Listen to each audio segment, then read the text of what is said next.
Vítám vás u audioverze pro článku o vztahu s bohy a o tom, proč spiritualita není supermarket.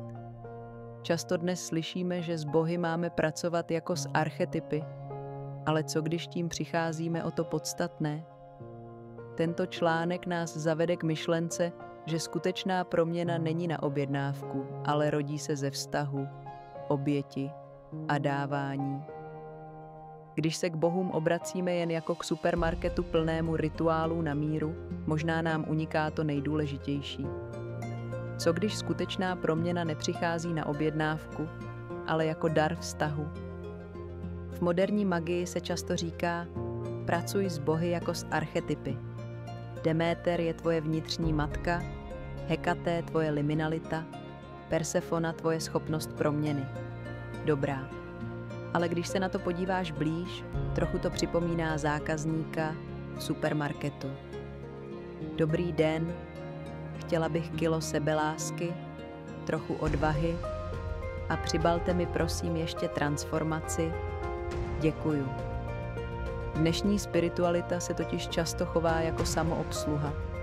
Vejdeš, vezmeš si balíček hojnosti, rituál sebedůvěry nebo transformační meditaci a zaplatíš u kasy. 0 závazku, 0 oběti, 0 skutečného vztahu s bohy. Jen spotřeba.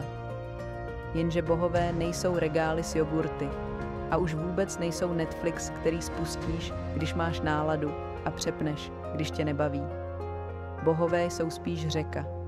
Do ní se musíš ponořit, dát se jí, nechat se nést proudem a přijmout, že si nemůžeš objednat, aby tekla jen podle tvých přání.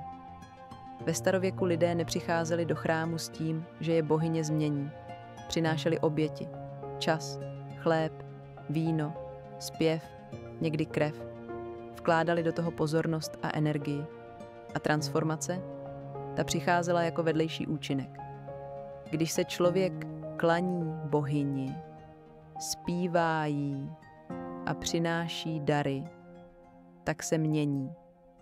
Ale není to služba bohyně. Je to vztah. A vztahy nefungují jako transakce.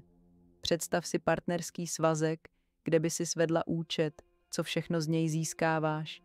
Dlouho by nevydržel. Ale když začneš dávat, otevírat se a vkládat do něj kus sebe, najednou dostaneš mnohem víc, než jsi kdy dokázala představit.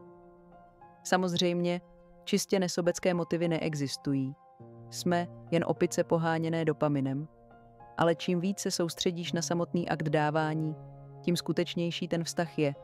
A právě tehdy, paradoxně, dostaneš nejvíc.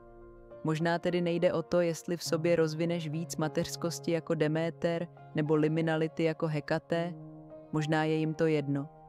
Možná je důležité to, že jim věnuješ pozornost, zpíváš, obětuješ, dáváš jim kousek sebe.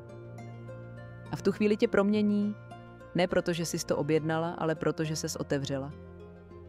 Bohové nejsou produkty. Nemáš na ně nárok. Nemůžeš je přepnout ani vypnout.